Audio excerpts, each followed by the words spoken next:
I was never good enough. And there was something about that. In the music industry, when you think of purple, you picture Prince performing not just as a musician, but as an unusual presence wrapped in velvet and electricity.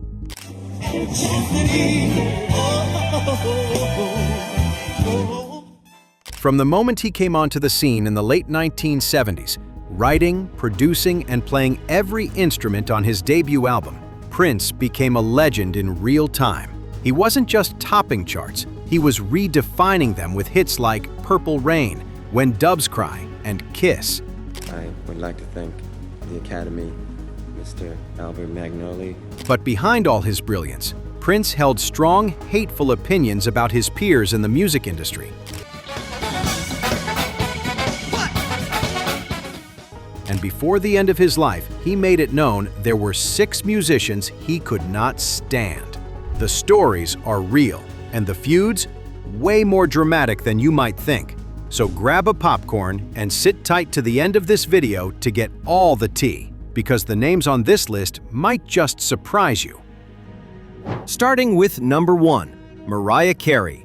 Back in the 1970s, Prince was one of the very few musicians who started and stood against record labels having outright ownership of the music created by the artist signed to them. In fact, he had a famous, deeply personal public dispute with his own label, Warner Brothers, because he refused to be treated as property.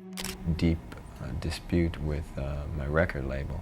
He fought for master's rights long before it was fashionable, demanded artistic ownership when every other major star quietly signed them away, and when the industry refused to listen, he did the unthinkable. He walked away from millions, a platform that offered him support, and went to war with the very system that helped make him famous. Then came Mariah Carey. Mariah, one of the golden voices of the 1990s, stood at a crossroads that would define not only her legacy, but the entire conversation Prince had spent decades building. Presented with a massive contract, $20 million up front, world tours, promotion guarantees, she signed with a record label that demanded total ownership of her masters. Not joint ownership, not shared rights, total control. In exchange for the highest-paying recording deal in history, Mariah agreed to hand over the ownership of her music. Right? So Mariah kind of got screwed.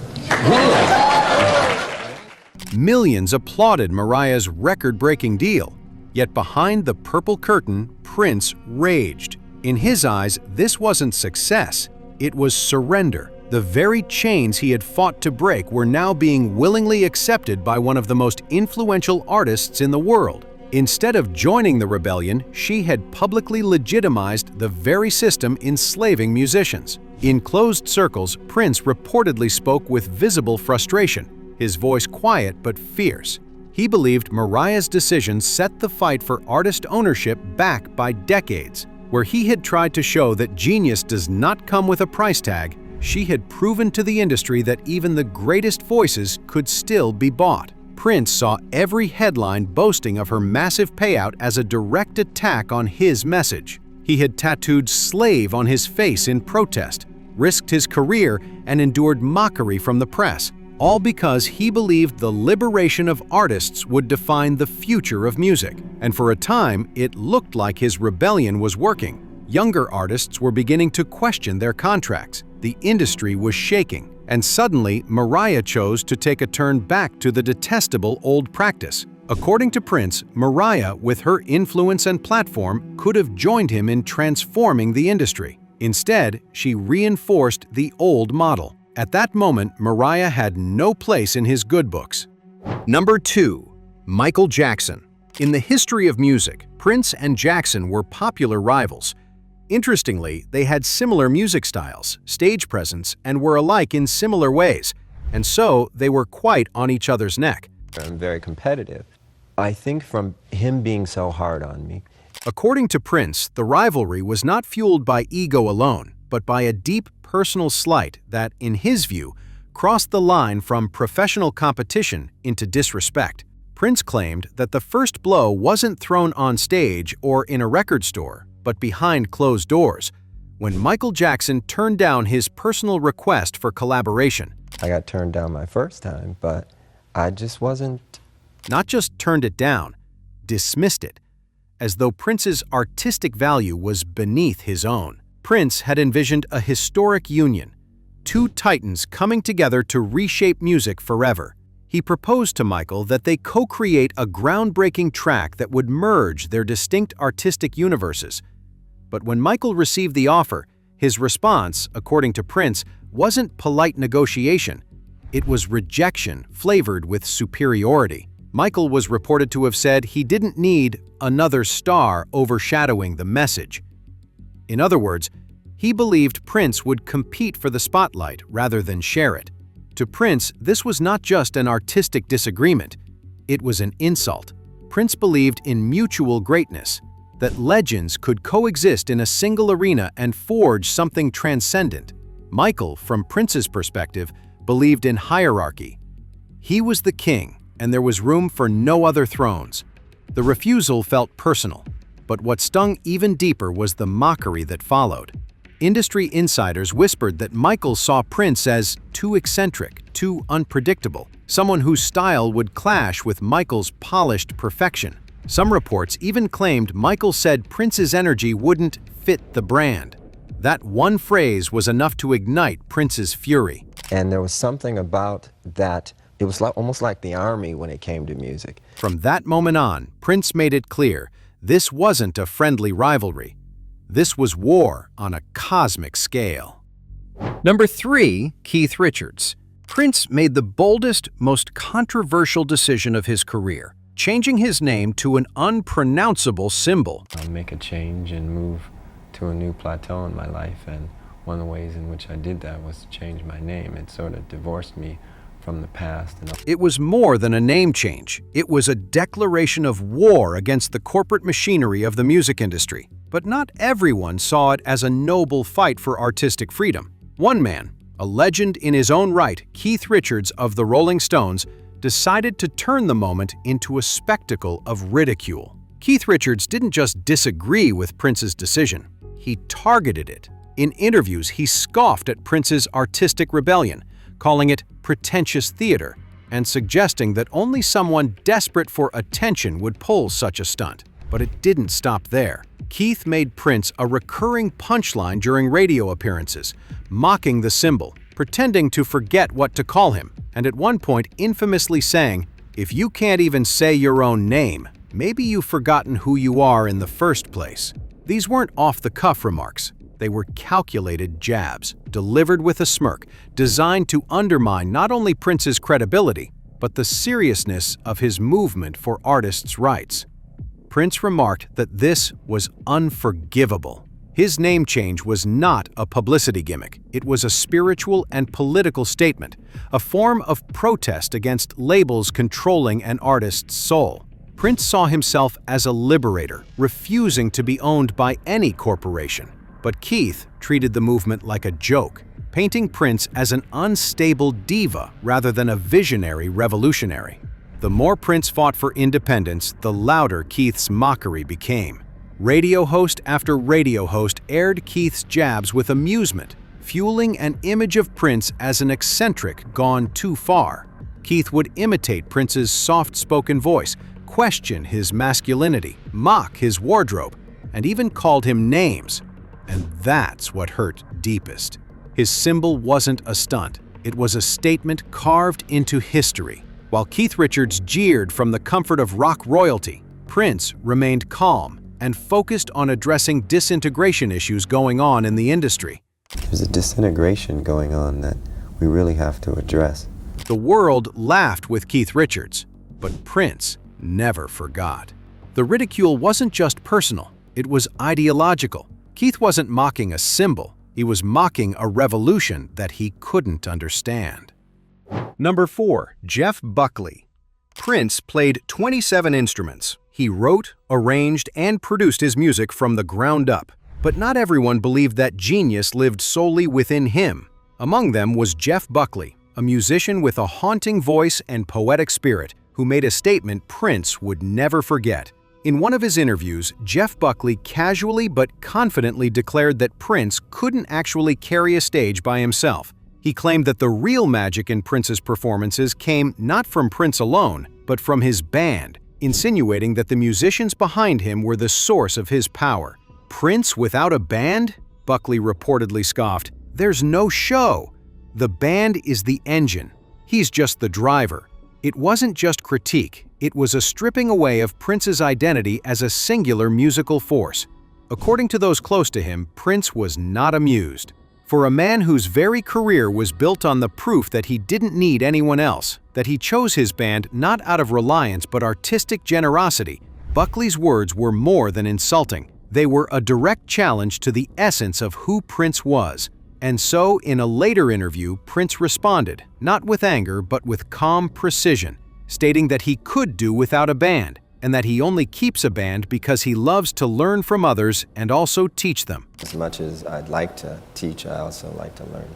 He did not raise his voice, he did not call names, but the message was unmistakable. Prince did not need a band, he elevated one. His musicians were not there to make him great.